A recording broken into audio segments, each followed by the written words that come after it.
Breaking news tonight, the new twist in the Menendez brothers' bid for freedom. LA's district attorney saying he opposes a new trial for Eric and Lyle Menendez. The brothers serving a life sentence for the murders of their parents, speaking out from behind bars. We asked the DA what it all means for their future in prison.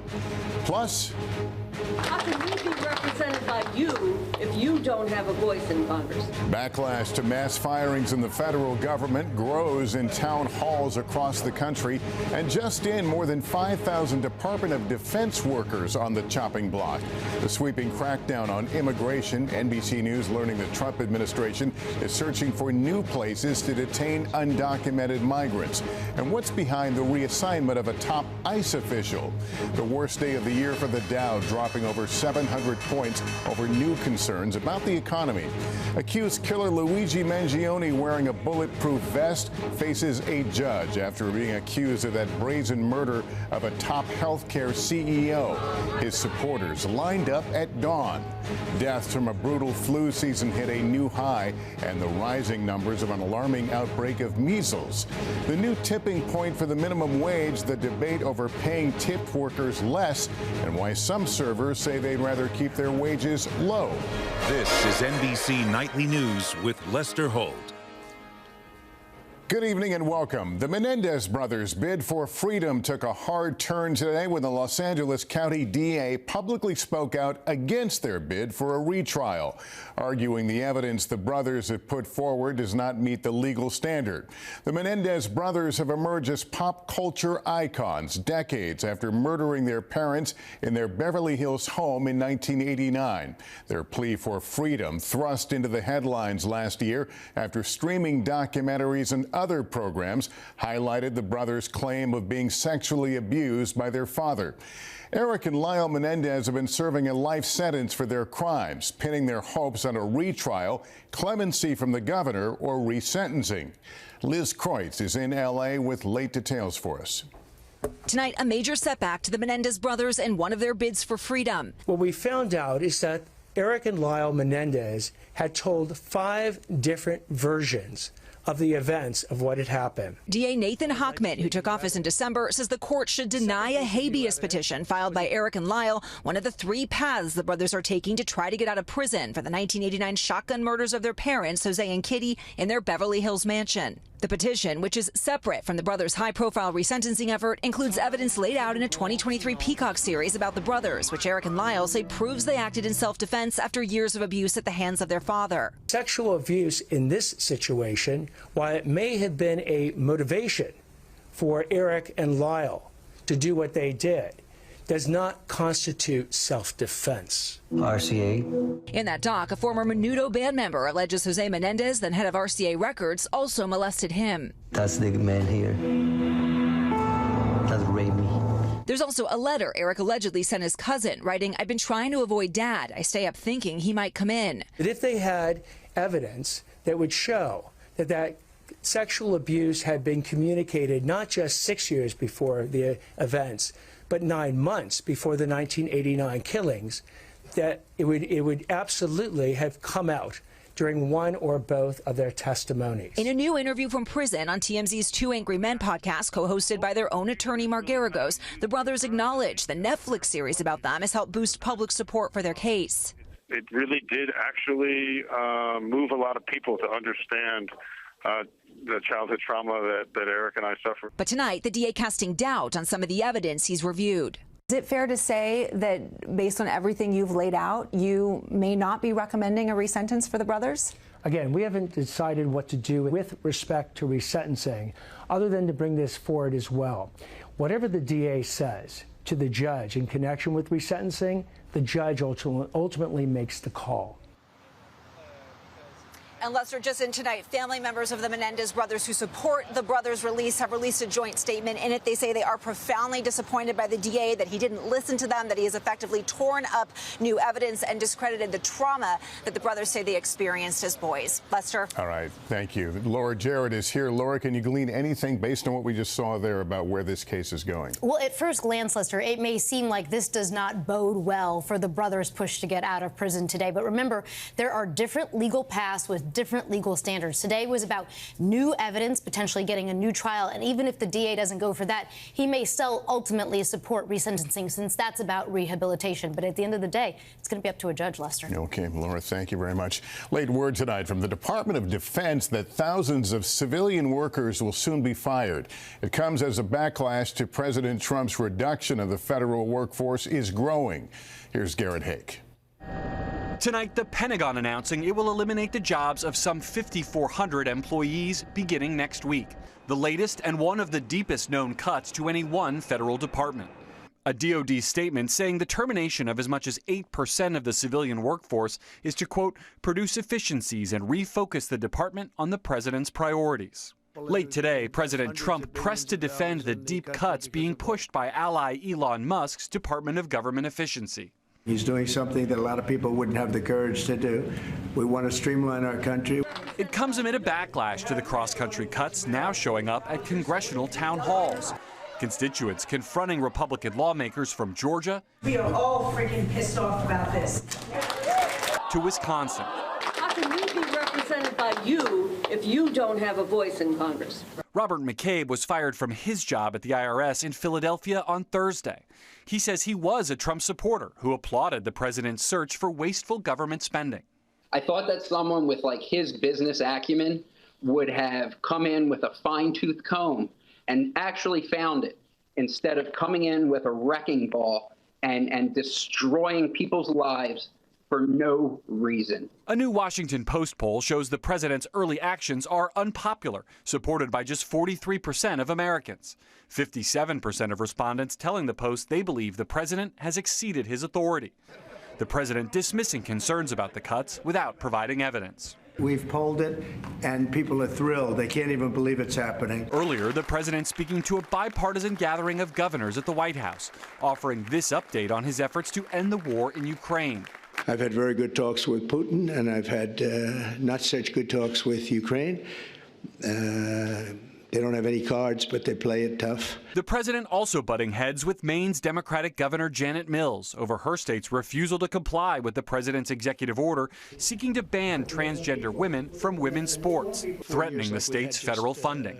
You better comply, because otherwise you're not getting any federal funding. See you in court. Every state, good, I'll see you in court. I look forward to that. That should be a real easy one. And enjoy your life after governor, because I don't think you'll be in elected politics. And Garrett, President Trump also said today he's considering major changes to the Postal Service. Lester, the president said he'd like his new Commerce Secretary to take a look at the Postal Service, which he described as in need of a turnaround. White House sources say there are no immediate plans for an executive order affecting Postal Service. Any kind of takeover would likely require an act of Congress. Lester? All right, Garrett, thank you. The Defense Department now considering other options besides Guantanamo Bay to house migrants, as the Trump administration makes a major change that will affect more than 500,000 Haitian immigrants. Our Gabe Gutierrez reports. Tonight, the Trump administration is looking for new places to house migrant detainees. Two sources familiar with the matter say the Defense Department is considering Fort Bliss in Texas. It comes after NBC News was first to report migrants had been abruptly cleared out of Guantanamo Bay, most sent to Honduras. The president today urging governors to help with deportations. But federal, state, and local cooperation has to be the backbone of border security. Other countries also feeling the fallout. Nearly 100 migrants recently deported by the U.S. to Panama were locked in a hotel for days, then moved to a detention camp on the outskirts of a notorious jungle. Now, despite the ongoing violence in their home country, the Trump administration is canceling an extension of temporary protected status for 500,000 Haitians. That means they'd lose their work permits and could be eligible for deportation by August. Homeland Security Secretary Kristi Noem writing, President Trump and I are returning TPS to its original status, temporary. In Springfield, Ohio, which became a flashpoint during the campaign, they're eating the dogs, the people that came in. They're eating the cats. Tonight, there is widespread concern among the roughly 15,000 Haitian immigrants there who came to the U.S. legally under the TPS program. We work hard, really hard, and we help the community. We work hard to put food and people's plate. Haitians have had temporary protected status since that massive earthquake in 2010. The Department of Homeland Security says about 57,000 Haitians were eligible for TPS the following year. By 2024, that number had climbed to more than 500,000, including a large community in Miami. How cruel can we be, America? How callous can we be about the lives of individuals who have contributed to this community? Also tonight, 3 sources tell NBC News the acting ICE director has been reassigned amid frustration over the pace of deportations. Lester? All right, Gabe Gutierrez, thanks. Luigi Mangione appeared in court in New York today for the first time since he was arraigned on charges for the murder of United Healthcare CEO Brian Thompson late last year. Stephanie Gosk was in the courtroom today. Luigi Mangione shackled and silent, making his way into New York State Court today. The defense asking he be uncuffed for the brief procedural hearing, but the judge declined the request. He's being treated differently because he's being held in federal custody than any other person who would be facing serious murder one charges in New York State Court. In December, Mangione pleaded not guilty to murdering father of 2 Brian Thompson, the CEO of United Healthcare. He also faces federal murder charges. One count could carry the death penalty. We, the people, want Luigi free. Today, demonstrators gathered outside the courthouse to support the accused killer. Others to protest the healthcare system. This is going to be a murder trial. Is that the right venue to make a larger point about healthcare? You know, I'm very reasonable, but I think the American people have been pushed really, really far. The brazen murder in Midtown Manhattan left New York City stunned. This was a senseless act of violence. It was a cold and calculated crime. After a 5-day manhunt, Mangione was arrested in a Pennsylvania McDonald's. Prosecutors say he was found with a ghost gun that matched bullet casings found at the crime scene, along with writings critical of the health insurance industry. Public frustration with the healthcare system, in some cases, turning to support for Mangione. A defense fund has raised more than $500,000. In a statement posted by his defense team, Mangione writes, "I am overwhelmed by and grateful for everyone who has written me to share their stories and express their support." Mangione is facing 3 cases, 1 in Pennsylvania and 2 here in New York on state and federal charges. The legal process could take years. It's only just beginning, Lester. Stephanie Gosk here in New York. Thanks. We'll be right back in 60 seconds. We have the dramatic video falling concrete on the Mass Turnpike. Plus, doctors saying it's the worst flu season they've seen in years. Which part of the population is being hit particularly hard?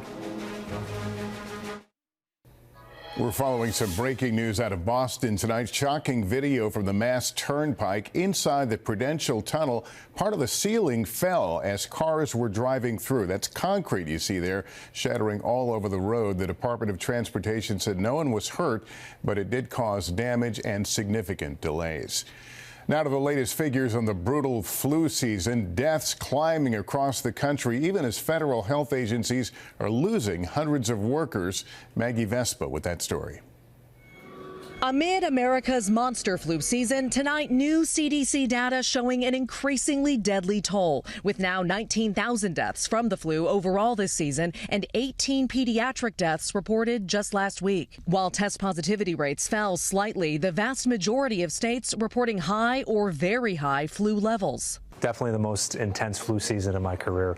At Chicago's Rush University Medical Center, Dr. Nicholas Cozy says kids infected with the flu are getting secondary pneumonia infections, a combo typically reserved for older patients.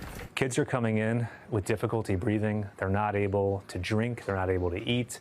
It's making their heart rate elevated. 12-year-old Taylor McGinnis flew from New York to Arizona for a soccer tournament only to get sick for a week. It felt like I just was very tired and couldn't really move very much. Meanwhile, chaos rocking federal health agencies, with the CDC's Wild to Mild campaign promoting flu vaccines appearing to have been wiped from the agency's site. It comes roughly a week after famous vaccine skeptic RFK Jr. was sworn in as Health and Human Services Secretary. HHS not responding to NBC's request for comment on the campaign. We have healthcare workers out here. That agency facing heated protests earlier this week outside its D.C. headquarters after the Trump administration terminated hundreds of CDC employees, according to two sources at the agency. HHS saying in response to NBC News' questions about the firings, they're following the administration's guidance and taking action to support the president's broader efforts to restructure and streamline the federal government. And Maggie, the country's health agencies are also now dealing with a growing measles outbreak in the Southwest. What's the latest? Yeah, Lester, that's right. New state data shows Texas now has 90 confirmed measles cases. That number nearly doubling in the last week, and it comes on top of the 9 confirmed cases just across the state border in New Mexico. Lester. Okay, Maggie, thanks.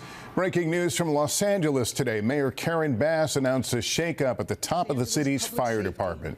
Bass removed Chief Kristen Crowley from that role amid tensions over her department's response to those recent deadly wildfires. Late today, the mayor's office said Crowley will stay with the department, but at a lower rank. We're back in a moment with the debate over the minimum wage, not how much it should be, but why it's different for workers who make tips. In Michigan today, the state minimum wage rose by nearly $2 an hour, unless, that is, the worker makes tips. Christine Romans explains what is happening with a renewed debate over tipping in our series, The Cost of Living. At Shields Pizza in Troy, Michigan, Megan Hendren says her tips mean she earns well above minimum wage. I'm making over $20 an hour, no matter what. Consistently, yeah, $20 an hour. In Michigan, the new minimum wage as of today, $12.48 an hour. For tipped workers, though, it's less than half that. And Hendren had been worried that a new state law could lose her money. So these changes, what's that going to mean, do you think, for how much money you bring home? It'll be a drastic change. I mean, I own a house now. Now I probably won't be able to own my house. Michigan had been on the cusp of joining 7 states that mandate tipped workers get the same minimum wage as everyone else. Hendren's fear that higher wages would mean lower tips. Her boss, restaurant owner Paul Andoni, says higher wages for tipped workers would cost him $90,000 a year. I just don't have a slush fund sitting there that I can go raid to pay for this. I have to get it from the customers. But critics say the tipping system allows businesses to have customers pay their workers for them. Labor attorney Saru Jayaraman has been pushing for states to adopt a single minimum wage. We need to go back to what tips really were always meant to be, an extra or bonus for a job well done on top of a fair wage from your employer, like every other business. But in Michigan today, after intense lobbying from the restaurant industry, the two-wage system held. Governor Whitmer signing legislation that says tipped wages will rise only 2% a year and max out at 50% of the state's regular minimum wage. Back at Shields, customers we met say they'll continue to tip regardless of what their servers are paid. You might feel strongly about giving a server extra money and what they deserve. And Christine is here. Why have you? Let me ask you about the markets. Another down day. Is this a signal about the future of the economy? It was a combination of things today, Lester. There was an existing home sales report from January. It fell almost 5%. There was a consumer sentiment index that fell 10%. People there concerned about inflation, maybe from potential new tariffs. But context is really important when you're talking about the stock market up and down every day. You know, the S&P 500, it made a record high on Wednesday. So that's some context. All right, Christine, we appreciate it. Well, that is nightly news for this Friday. Thank you for watching. I'm Lester Holt. Please take care of yourself and each other. Good night.